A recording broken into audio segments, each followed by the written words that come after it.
makers, my name is Tammy and this is Plays Well with Paper. So welcome to my channel. I am so excited that you're here, and I have to tell you, I'm thrilled to be participating in the Whimsy Stamps Half-O-Ween Hop and Giveaway. So it's halfway to Halloween, you guys. And so we are doing a hop and a giveaway today. And I just want you to know I'm thrilled to be a participant because I just think that the people on the Whimsy Stamps design teams are incredibly talented and they make beautiful things. And so I'm just excited to have been included in today's hop and giveaway.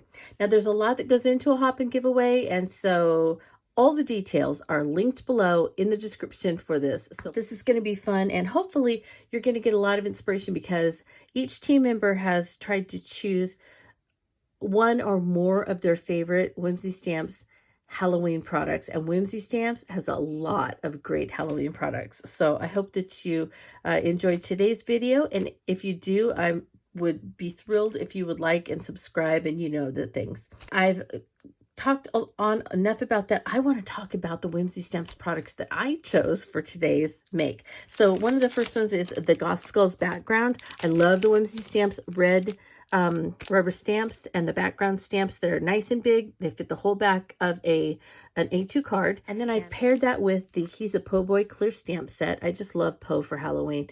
And so I'm actually going to be using the image of Po today and stamp him. And he is going to go into one of the Forever Cameo frames. And so I want this to look like an old photo that would be on a very old tombstone, because I'm making a Po tombstone, and his tombstone is going to be cut from the Whimsy Stamps Slimline Decrepit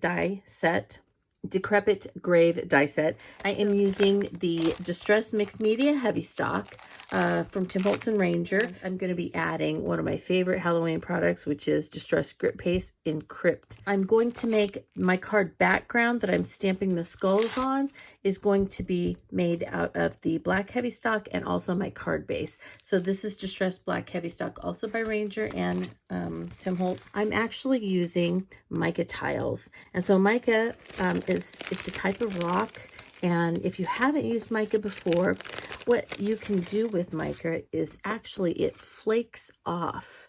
So you just take your fingernail and, you know, you find a spot, usually kind of a corner or something like that. And if you're careful with it, as you peel it off, you can peel back a whole piece and then use that piece.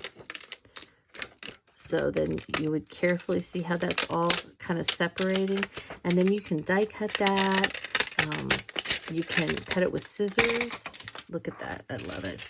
And then when you put it over something, so when I stamp Po's face and you put it over it, it kind of gives it that old age distressed look, like he's been out on that tombstone for so many years. All right, so those are my products that I'm going to use. All of them are linked below with my affiliate links. So let's go ahead and start making.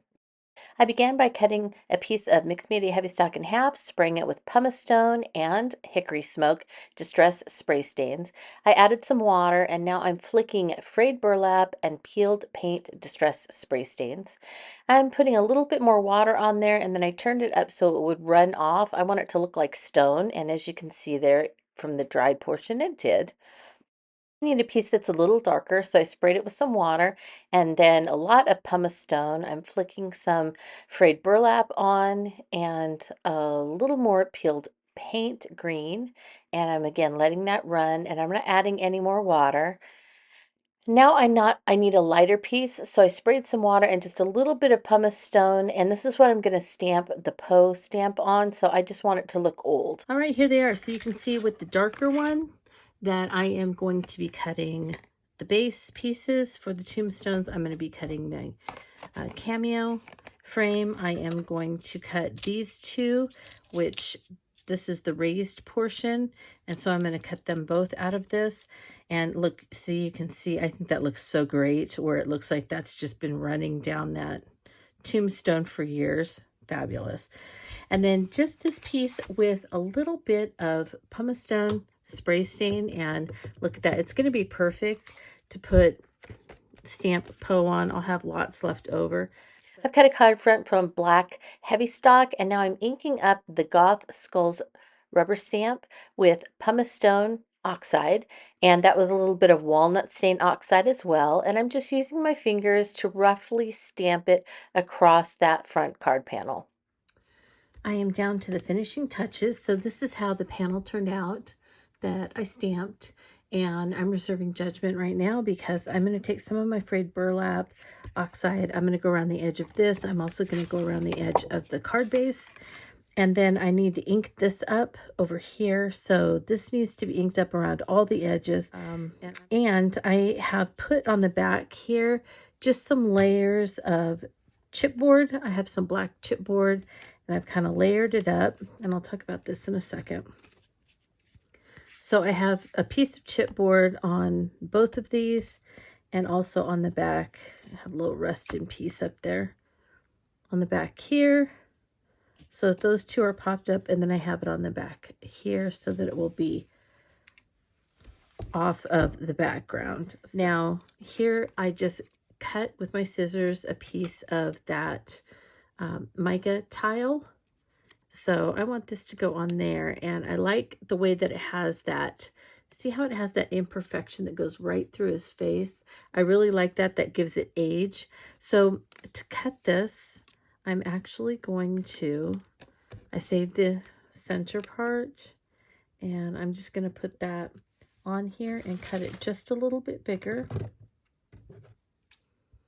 So just get some scissors. You're just going to cut it just a little bit bigger because I want to be able to adhere it to the back of the frame. And see how easily it cuts with scissors? And this is several layers.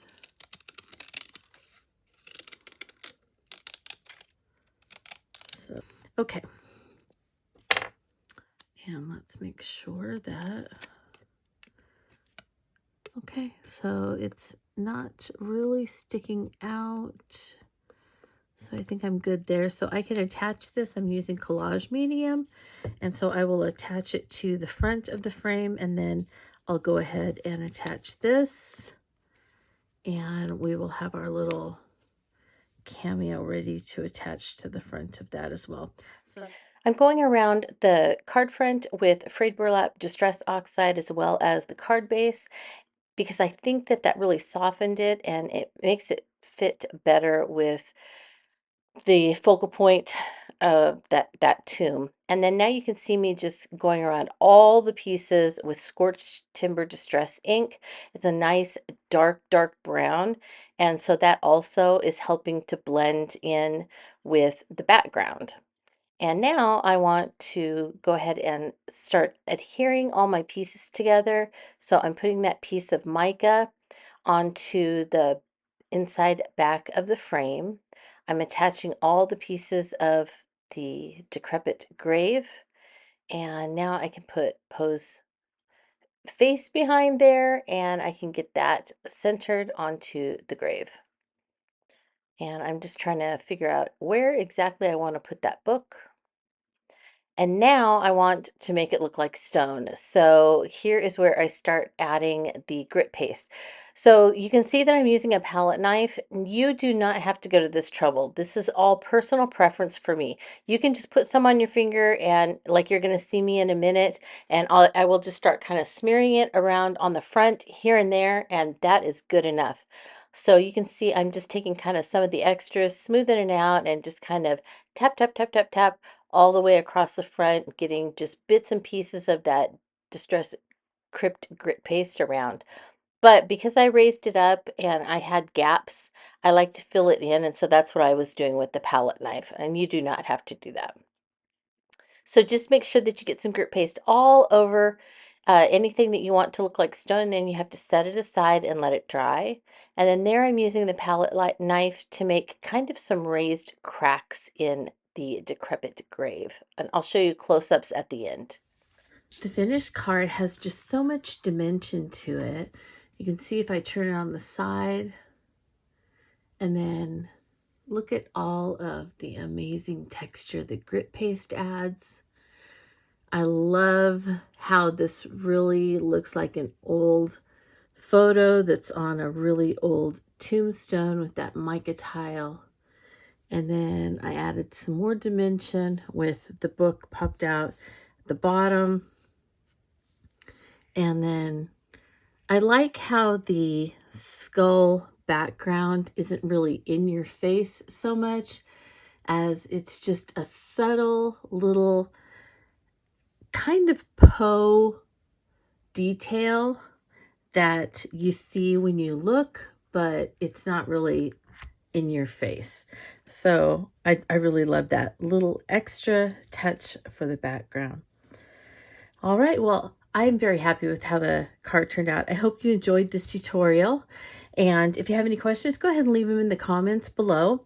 And I want to remind you, be sure that you make it to as many of the HOP videos as you can. Leave a like, leave a comment, and get yourself entered to win the Whimsy Stamps Half-O-Ween video hop and giveaway. And remember, you have until 6 a.m.